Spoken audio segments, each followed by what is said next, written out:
Salom hammaga, sizlar bilan Broker Trade, O'zbekistonda ishonchli bo'lgan brokerlar haqida ma'lumot beruvchi yagona kanal.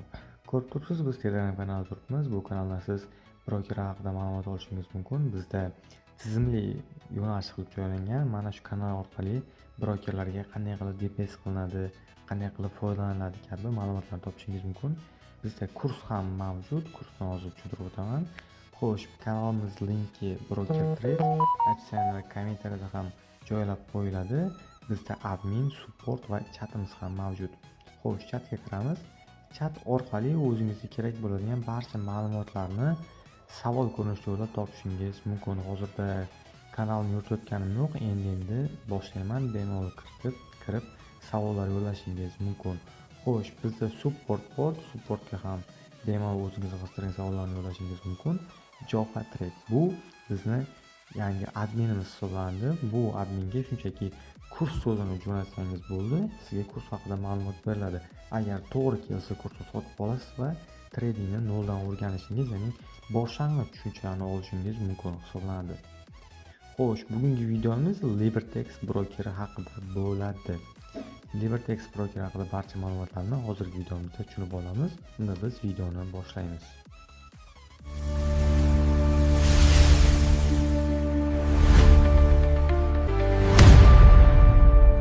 Bizda hamma broker bor, sinovlardan o'tgan va ishonchli. Agar o'zingizdan qiziqtirgan savollar bo'lsa, bemalol licheyga o'tib yo'llashingiz mumkin, albatta javob beriladi. Bizda hozir ko'rib chiqadigan broker Forex Club Libertex brokeri. Ustiga bir marta bosib kirib olamiz. Brokerning reyestrdan o'tish, qanday akkaunt ochish videolari hammasi bitta Telegram kanaliga joylangan. O'sha kanal linki opsiyada va kommentariyada bo'ladi. Kirganimizdan bizda bozor bo'limi mavjud. Ba'zilar tushunmasligi mumkin, bu nima? Bu bozor, biz savdo qilishimiz uchun kerak bo'ladigan indekslar, metallar bo'lgan bo'lim hisoblanadi. Bu MT5 programmasida ham bor. Biz Libertex'ni o'zida ham savdo qilishimiz mumkin. Buni keyingi videoda ko'rasiz va u videoni kanaldan topasiz. Aytsangiz u videoning linkini ham qoldiraman. Bizga kerak bo'ladigan hozirda problema bo'ladigan usullardan biri depozit kiritish. O'zbekistonda banklari brokerlar bilan aloqani uzib qo'ydi hozirda, ya'ni Visa kartalari yoki Master kartalari orqali oldin depozit kiritsak, hozir bank bu pullarni o'tkazmayapti ham, qabul ham qilmayapti. Tepada yangilanish bo'lgan, kim qancha pul yechgani mana bu yerda ko'rsatib qo'yilyapti. Mana hozir bittasi $390 pul yechibdi. Bu lekin haqiqatmi yoki broker odamlarni qiziqtirish uchun mana shunaqa yozyaptimi, bilmadim lekin anig'ini. Bizga kerak bo'ladi depozit kiritish buyrug'i. Agar siz Libertex brokerni o'zida ishlamoqchi bo'lsangiz, mana shu Libertex bo'limiga, agar siz MT5 programmasiga ulab ishlatmoqchi bo'lsangiz, MT5 akkauntga tanlab depozit qilasiz. MT5 ni tanlaymiz. Bizda ketma-ketlikda to'lov usullarini chiqarib berdi. Birinchisida turibdi Telegram orqali Uzkart va Humo kartasi orqali to'lov qilish. Va bir narsani eslatib o'taman, brokerlar har doim o'zini ichki informatsiyasini yangilab turadi. Oldingi videolarimda boshqacha bo'lgan, hozirda bu yerda ko'rsatilgan narsalar vaqti boshqacha, lekin hammasi bir xil vazifani bajaradi. Bu videoni balki siz 9 oy keyin yoki 1 yil keyin ko'rishingiz mumkin. Bu eski video bo'lishi mumkin. Shu kanalga kirib, yangi videoni topishingizni maslahat beraman. Xo'sh, bizda hozirda so'ramoqda, birinchisi Telegram, ikkinchisi Visa kartasi, Skrill va ketma-ketlikda joylangan. WebMoney'ning xizmat to'lovi juda ham yuqori ekan. Buni hozirdan foydalanishingizni maslahat bermayman. Bizga kerak bo'ladi, men oldin pul kiritib yurganim, mana Capital Bank Visa kartasi orqali to'lov qilib chiqarib yurganman va yaqin orada mana buni yozib qoldi. Capital Bank tomonidan to'lovni qayta ishlashda qiyinchiliklar kuzatilmoqda. O'z ismingizda ochilgan boshqa kartadan foydalanishingizni maslahat beraman deb yozib qo'yibdi. Buni broker ham angladi va Capital Bankda muammo kelib chiqqan. Bizda hozir boshqa karta yo'q. Agar sizda boshqa bankni hamkormi, Ipak yo'limi, Visa yoki Master kartasi bo'lsa, bemalol kiritib ko'rishingiz mumkin. Agar pul o'tmasa, atkaz beradi, pul o'tsa tushirib beradi. Visa ancha qulay usul edi, endi hozirda buni iloji yo'q. Shuning uchun men sizlarga boshqa yo'lni ko'rsatib o'taman. Birinchisi Telegram va Humo kartasi orqali.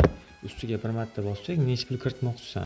Masalan, 1,5 million kiritamiz. Summasi $123 bizning hisobimizga tushadi. Bu yerda valyuta ayirboshlash kursi va komissiya to'lovi 0.0. Bu broker tomonidan qulaylik va Sizda promokodingiz bormi?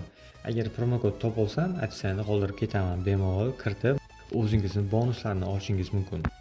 DPS byuroni bosamiz. Ancha tez gapirmoqdaman, tushunmay qolishingiz mumkin. Videomizni vaqti uzun bo'lib ketmasin demoqchiman. Ya'ni bu zerikarli bo'lib ketadi. Va restart.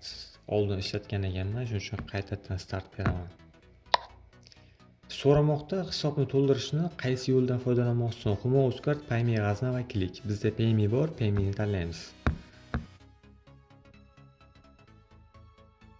Rekvizitsiya shakllantirilmoqda, ya'ni LibertyX akkauntimizdan hamma ma'lumotlar olindi va 1,5 million pulni mana shu karta raqamga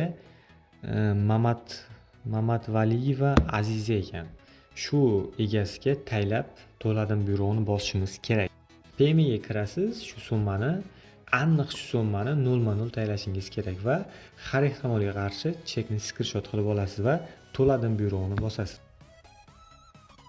Keyin sizni to'lovingiz tekshiriladi va agar pul o'tgan bo'lsa, LibertyX hisobingizga avtomatik pul tashlab beriladi. Bu yerdan chiqamiz. Agar muammo bo'lgan taqdirda ham qanday hal qilaman deyishingiz mumkin. Pul tushmay qoldi yoki broker ishlamay qoldi, bot ishlamay qoldi. Qanday hal qilishingiz mumkin?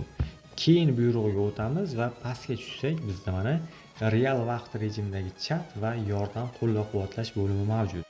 Bemalol mana shu bo'limlarga kirib, bo'lgan muammoni yozsangiz, ular ko'rib chiqadi akkauntingizga qachon deposit qilingan yoki pul tushmaganini akkauntingizga tushirib berishadi.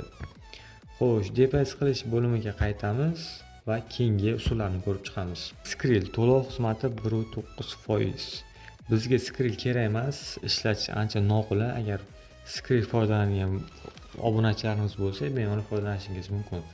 Bizga yana bir tavsiya etiladigan to'lov turi bu Humo kartasi. Mana shu to'lov orqali ham kiritishingiz mumkin. DPS byuroni bosasiz, bu saytdan onlayn shakllantirilgan avtomatik to'lov tizimi hisoblanadi.